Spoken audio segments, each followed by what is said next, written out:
Welcome to మన savings ideas. అందరూ బాగుండాలి, అందులో మనం కూడా ఉండాలి అని కోరుకుంటూ వీడియోనైతే స్టార్ట్ చేద్దాము. సో ఈ వీడియో వచ్చేసరికి శాలరీ వచ్చేవాళ్ళు ఎలా సేవ్ చేసుకుంటే బాగుంటుంది అని మనకి వచ్చి అంటే ఛానల్ ఒకళ్ళు కామెంట్ చేశారనమాట. సో 37,000 శాలరీ వస్తుంది, అందులో 10,000 వాళ్ళు ఇంట్లోకి ఇస్తారంట, రిమైనింగ్ 27,000 సేవింగ్స్ ఎలా చేసుకోవాలి అని చెప్పి. సో నేనైతే నాకు ఉన్న ఐడియా ప్రకారం ఇలా చేస్తే బాగుంటుందని చెప్పి చెప్తున్నాను.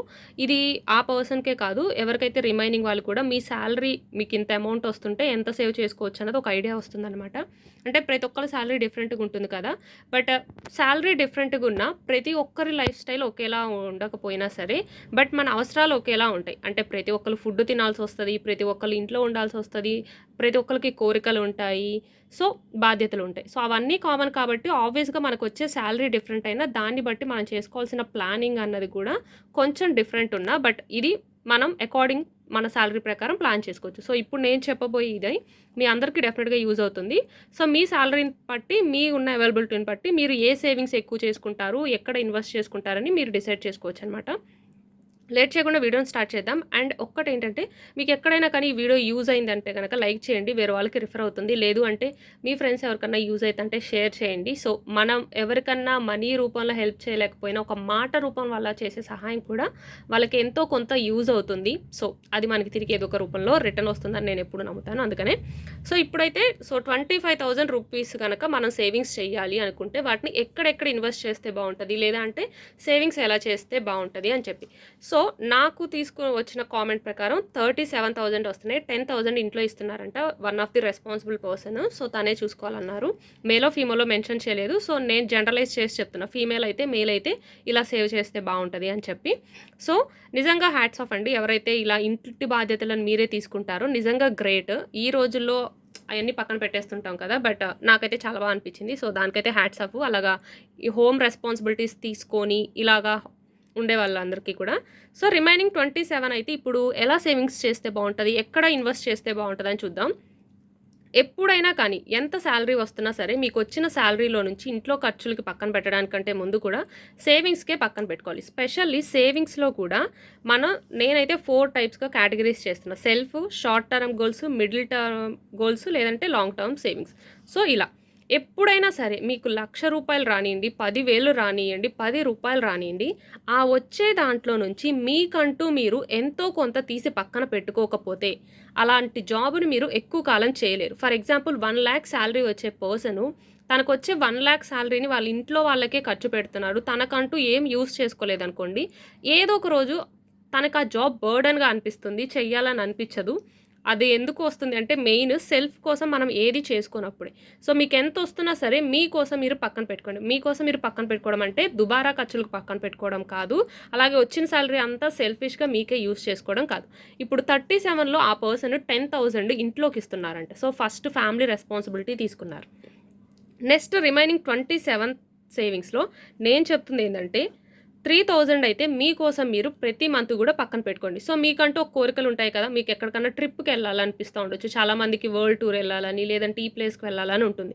సో అలాంటి దానికోసం మిడిల్ క్లాస్ వాళ్ళు ఒకేసారి ట్రిప్పులకు వెళ్ళలేం కాబట్టి ఇలా మీకోసం మీరు పక్కన పెట్టుకోండి. లేదా కొంతమందికి గ్యాడ్జెట్స్ మీద ఇష్టం ఉంటుంది. సో ల్యాప్టాప్స్ కొనాలని చెప్పి, ఐఫోన్స్ కొనాలని చెప్పి, నన్ను అడిగితే ఇలాంటి వాటి మీద ఇన్వెస్ట్ చేయడం అంత కరెక్ట్ కాదు. బట్ ఒక మనిషికి ఇలాంటి కోరికలు ఉంటాయి కాబట్టి వాటిని మీరు అప్పు చేసి కొనడం కంటే ఇలా మీకోసం మీరు పక్కన పెట్టుకోండి. లేదా బ్రాండెడ్ బట్టలు కొనాలని ఉంటుంది, ప్రతిసారి బ్రాండెడ్ బట్టలు వేసుకోవాలని రూల్ లేదు కదా, బట్ ఒక్కసారైనా వేసుకుంటేనే కదా మన కోరిక తీరేది. సో దానికోసం అన్న ఇలాగా మీకోసం ఇష్టమైన ఫుడ్ తినాలి, ఇష్టమైన ప్లేస్కి వెళ్ళాలి, ఇష్టమైన వస్తువు కొనుక్కోవాలి, ఇష్టమైన పర్సన్తో టైం స్పెండ్ చేయాలి. సో వాటి కోసం మనీ కావాలి. సో ఫస్ట్ మీ సెల్ఫ్ కోసం మీరు ఎంతో కొంత మనీ పక్కన పెట్టుకోండి. నేనైతే 27లో 3,000 మంత్లీ పక్కన పెట్టుకొని దాన్ని మీరు అకార్డింగ్ ప్లాన్ చేసుకోండి మీ ఇష్టాల ప్రకారం. ఇప్పుడు రిమైనింగ్ 25,000ని మనం 2 టైప్స్లో అయితే స్ప్లిట్ చేసుకోవచ్చు. నేను 2 టైప్స్ చెప్తున్నాను, వీటిని ఇన్ డీటెయిల్ కూడా నేను మీకు ఎక్స్ప్లెయిన్ చేస్తాను.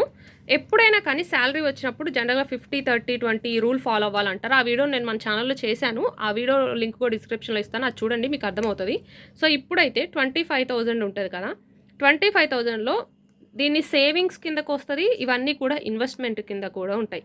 ఒకటి మనం షార్ట్ టర్మ్, మన చిన్న చిన్న అవసరాలు ఎప్పుడు సడన్గా ఏమొస్తాయో తెలియదు, లేదు అంటే మిడిల్‌లో ఏదన్నా కావాల్సొస్తది. తర్వాత మనకొక పర్టిక్యులర్ ఏజ్ వచ్చిన తర్వాత మనం రిలాక్స్ అవ్వాల్సొస్తది. సో, వీటన్నిటిని దృష్టిలో పెట్టుకొని నేనైతే ఇది ప్లాన్ చేశాను. సో, ఇప్పుడు ప్రెజెంట్ గోల్డ్ రేట్ పెరుగుతుంది. ఇప్పుడే కాదు ఎప్పటికైనా కానీ ఫ్యూచర్‌లో గోల్డ్ రేట్ పెరుగుతూ వస్తుంది కాబట్టి గోల్డ్ మీద, ల్యాండ్ మీద ఇన్వెస్ట్ చేయడం అన్నది best thing. But middle class వాళ్ళు ల్యాండ్ కొనాలి అంటే ఒకేసారి కొనలేం కదా! 10,00,000, 20,00,000 పెట్టి. సో, మనకి మిగిలిన ఆపర్చునిటీ ఏందంటే గోల్డ్. కాబట్టి మీకొస్తున్న 25,000లో ప్రతి మంత్ కూడా అట్‌లీస్ట్ ఒక గోల్డ్ కాయిన్ కొనడానికి, ఏదైనా గోల్డ్ ఆర్నమెంట్ చిన్నదాని కోసం అట్‌లీస్ట్ 8,000 పక్కన పెట్టుకొని అలా ఒక గోల్డ్ కాయిన్ కొనండి. గోల్డ్ కాయిన్ ఎప్పుడూ కూడా మీరు ఈ రోజు కొనేసి నెక్స్ట్ మంత్, 2 మంత్స్ తర్వాత అమ్మితే గనక మీకు లాస్ వస్తుంది. అంటే ఈ రోజు కొన్న గోల్డ్ కాయిన్ ఒక 5 ఇయర్స్ తర్వాత, 10 ఇయర్స్ తర్వాత ఆ గోల్డ్ కాయిన్స్ అన్నీ కలిపి ఒక ఆర్నమెంట్ చేపిస్తేనో, లేదంటే ఆ గోల్డ్ కాయిన్స్ అన్నిటి ద్వారా వచ్చిన అమౌంట్‌ని మీరు ల్యాండ్ మీద పెడితేనో యూజ్ ఉంటుంది. సో, ఇది నేను ఇన్వెస్ట్‌మెంట్ పర్పస్‌న చెప్తున్నాను. అంతేగాని నగలు వేసుకొని తిరగాలి అన్న దాని కోసం కాదు. ఈవెన్ మీకు ఆ ఆశ ఉన్నా సరే ఇదంతా సేవ్ చేసి ఉంచి ఒక 1 ఇయర్, 2 ఇయర్ తర్వాత వీటిని ఒక ఆర్నమెంట్‌లో కన్వర్ట్ చేసుకోవడానికి యూజ్ అవుతుంది. లేదా ల్యాండ్ మీద ఇన్వెస్ట్ చేయడం. మనీ కావాల్సి వచ్చినప్పుడు ఇదంతా కూడా మనకి యూజ్ అవుతుంది. సో, దానికోసం అట్‌లీస్ట్ 1 మంత్‌కి ఒక గోల్డ్ కాయిన్ పర్పస్ కింద 8,000 మీరు పక్కన పెడితే బావుంటుంది అని చెప్పి ఇలానే చేయాలని కాదు. నేను నా థాట్ ప్రాసెస్ చెప్తున్నాను. అండ్ నెక్స్ట్ 5,000 వచ్చేసరికి మ్యూచువల్ ఫండ్స్. ప్రెజెంట్ వచ్చేసరికి స్టాక్ మార్కెట్స్ కానీ, మ్యూచువల్ ఫండ్స్ కానీ జనరల్‌గా ఇన్వెస్ట్ చేస్తున్నది. ఒకవేళ ఐడియా లేని వాళ్ళైతే అదేంటి అని తెలుసుకొని ఇన్వెస్ట్ చేయండి. మ్యూచువల్ ఫండ్స్‌లో కూడా ఎస్ఐపిలో చేయండి. ఎందుకంటే మిడిల్ క్లాస్ వాళ్ళు కాబట్టి హై రిస్క్ తీసుకోవడం అన్నది కరెక్ట్ కాదు. బాగా ఉన్న వాళ్ళైతే ఈ స్టాక్ మార్కెట్స్‌లో, మ్యూచువల్ ఫండ్స్‌లో ఎక్కువ రిస్క్ ఉన్న వాటిలో పెట్టొచ్చు. బట్ ఎస్ఐపి అని ఉంటదనమాట. అదేంటంటే మీడియం రిస్క్. కన్ఫర్మ్‌గా మనకి 12%, 9-12% అయితే రిటర్న్స్ వస్తాయి. అంటే ఇంట్రెస్ట్ రేట్ చెప్తున్నాను. సో, మంత్లీ ఒక 5,000 మ్యూచువల్ ఫండ్స్ మీద పెట్టేటట్టు. ఈ మ్యూచువల్ ఫండ్స్ కూడా ఒక మ్యూచువల్ ఫండ్స్ మీద పెట్టకుండా 3,000 ఒక మ్యూచువల్ ఫండ్స్ మీద, 2,000 ఒక మ్యూచువల్ ఫండ్స్ మీద ప్లాన్ చేసుకున్నాను. అంటే హై రిస్క్ మ్యూచువల్ ఫండ్స్ ఒకటి, మీడియం రిస్క్ మ్యూచువల్ ఫండ్స్ ఒకటి. సో, అప్పుడు ఏంటంటే మీకు బ్యాలెన్స్ చేస్తుంది మీ రిస్క్‌ని. సో, 5,000 మంత్లీ మ్యూచువల్ ఫండ్స్‌కి. నెక్స్ట్ ఆర్‌డి వచ్చేసరికి. ఆర్‌డి అంటే ఏందంటే రికరింగ్ డిపాజిట్. ప్రతి మంత్ కూడా ఒక 2,000 పక్కన పెట్టుకున్నారు అంటే ఆర్‌డి నుంచి మినిమమ్ 7% ఇంట్రెస్ట్ వస్తుంది. అంటే ఇది నేను చెప్తాను ఆర్‌డి అండ్ ఈ పాయింట్ దేనికన్నది. నెక్స్ట్ వచ్చేసరికి పీపీఎఫ్, ఎన్‌పీఎస్. అంటే ఇప్పుడు ఇవి ఏదైతే మ్యూచువల్ ఫండ్స్ కానీ, గోల్డ్ కానీ మనం ప్లాన్ చేస్తున్నామో ఇది వచ్చేసరికి మనకి మిడిల్ టర్మ్. మనకి ఎప్పుడన్నా లైఫ్‌లో ఒక 10 ఇయర్స్, 5 ఇయర్స్‌లో మన అవసరాల కోసం ఇది యూజ్ అవుతది. అలా కాకుండా లాంగ్ ఒక 15 ఇయర్స్, 20 ఇయర్స్ లేదంటే మనకు ఒక 60 ఇయర్స్ వచ్చిన తర్వాత రిటైర్మెంట్ అవ్వాలనుకుంటాం కదా! మనిషి అప్పుడు కూడా వర్క్ చేయాలంటే కష్టం కదా! ఒక 50 ఇయర్స్ వచ్చిన తర్వాత నుంచి. సో, అప్పుడు మన దగ్గర మనీ ఉండాలి అంటే ఈ రోజు మనము సేవింగ్స్ చేసుకునేది. సో, దానికోసం పీపీఎఫ్, ఎన్‌పీఎస్ అని ఉంటాయి. సో, 2 ఉంటాయి. మీ ఇష్టం అనమాట. మీరు చూస్ చేసుకోవచ్చు. సో, ఇవి ఏంటి అన్నది కూడా నేను నెక్స్ట్ చెప్తాను. సో, పీపీఎఫ్ మీద ఒక 2,000, ఎన్‌పీఎస్ మీద ఒక 1,000 మంత్లీ. Next insurance. ఇప్పుడు మీరు ఫ్యామిలీ చూసుకోవాలి అనుకున్నప్పుడు వాళ్ళ ఫ్యామిలీకి రెస్పాన్సిబిలిటీస్ ఉంటాయి కదా మీకు. సో, ఇప్పుడు సడన్‌గా ఒక పర్సన్ లైఫ్‌లో ఏమవుతుందన్నది తెలీదు. ఈరోజు నేను ఈ వీడియో చేసి మీకు పోస్ట్ చేస్తున్నాను. ఎవరికి తెలుసు నెక్స్ట్ డే ఏమవుతుందన్నది తెలీదు. సో, నెక్స్ట్ డే నేను వీడియో పోస్ట్ చేయలేకపోవడానికి అంటే ఇన్ ద సెన్స్ ఆ మనిషి ఆ రోజు రేపు ఉంటాడు లేదు అన్నది కూడా మనం గ్యారంటీ చెప్పలేం. అంటే ఎవరో ఎగ్జాంపుల్‌గా తీసుకోవడం కంటే నన్ను నేనే ఎగ్జాంపుల్‌గా తీసుకుంటే బావుంటదని చెప్తున్నాను. సో, ఎవరి లైఫ్‌కి గ్యారంటీ లేదు. అలాంటిది ఈరోజు మన మీద డిపెండ్ అయిన పర్సన్స్ ఉంటారు కదా! మనకేదన్నా అయినప్పుడు మనం ఇలాగ లోన్‌లు తీసుకోనో, లేదంటే ఇలాగ ఏవేవో చేసేస్తే ఆ భారం అంతా వాళ్ళ మీద పడుతుంది. లేదా మనం వెళ్ళిపోయినప్పుడు మనల్ని నమ్ముకున్న వాళ్ళందరూ రోడ్డు మీదకి రాకుండా ఉండాలి అంటే కన్ఫర్మ్‌గా మనకి టర్మ్ లైఫ్ ఇన్స్యూరెన్స్ కానీ, హెల్త్ ఇన్స్యూరెన్స్ కానీ ఉండాలన్నమాట. సో, అప్పుడే మనకేదన్నా యాక్సిడెంట్ రూపంలో కానీ, ఏదంటే హెల్త్ బాగోక కానీ మనకేమన్నా అయినప్పుడు ఈరోజు మనం కట్టే ఆ 500 1000 ఈరోజు మనకనిపిస్తది ఎందుకులే ఏం కాదని చెప్పి. బట్ డెఫినెట్‌గా చెప్తున్నాను చాలా మందికి ఇది యూజ్ అవుతది. ఏదైనా ప్రమాదం అన్నది ఎప్పుడు చెప్పిరాదు. మనిషి అన్నాక ఎప్పుడైనా పోవాల్సిందే.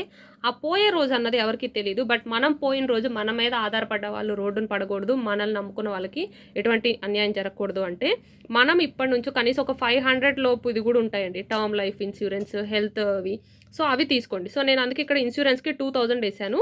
ఒక్క ఇన్స్యూరెన్స్ మీద పెట్టమని కాదు. మీరు మల్టిపుల్ ఉంటాయన్నమాట. సో, ఎల్ఐసిలో కానీ ఇలాగ ఒక 500 ఇన్స్యూరెన్స్, 1,000 దీన్ని స్ప్లిట్ చేసుకోండి. ఒకటి హెల్త్ ఇన్స్యూరెన్స్ లాగా, ఇంకొకటి మెడికల్ ఇన్స్యూరెన్స్ లాగా. సో, అందుకోసం అన్నమాట. నెక్స్ట్ ఇది వచ్చేసరికి 5,000 ఇది వచ్చేసరికి ఎమర్జెన్సీ ఫండ్. అంటే ఇది సేవింగ్స్ అకౌంట్‌లో ఉంచుకోండి. ఇప్పుడు ఈ చెప్పిన వాటిలో అంటే ఈరోజు మీకు ఖర్చులకి ఇంట్లోకి 10,000 ఇస్తున్నారు. బట్ రేపు కూడా అదే ఖర్చులు ఉంటాయని లేదు కదా! అంటే ఆ పర్సన్ అని కాదు, ఇంకెవరైనా కానీ. సో, రేపు ఇంకొకళ్ళు ఏదో ఒక ఖర్చులు రావచ్చు, ఏదో ఒకటి కొనాలనిపియచ్చు.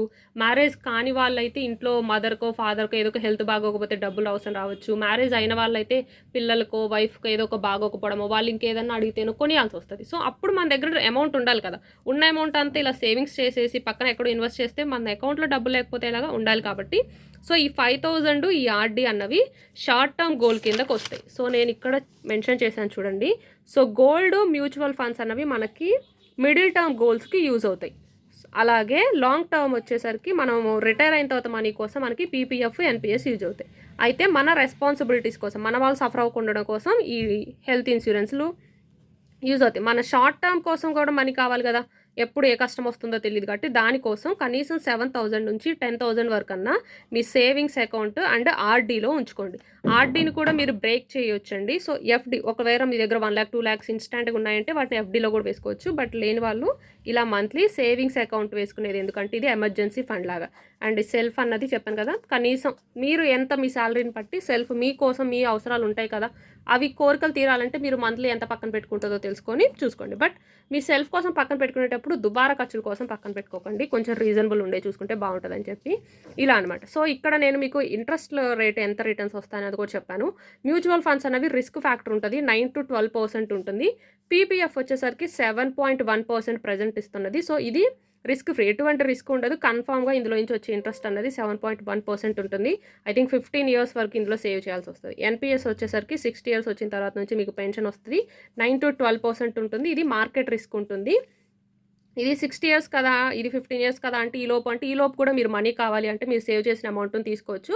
కాకపోతే మొత్తం తీసుకోవడానికి ఉండదు. ఒక 5 ఇయర్స్ తర్వాత 50%, 1 ఇయర్ తర్వాత 10 ఆర్ 20% అట్లా మీకు వేరియేషన్స్ ఉంటదనమాట. సో, మీరు మిడిల్‌లో కూడా విత్‌డ్రా అవ్వచ్చు. బట్ మొత్తం అమౌంట్ రాదు.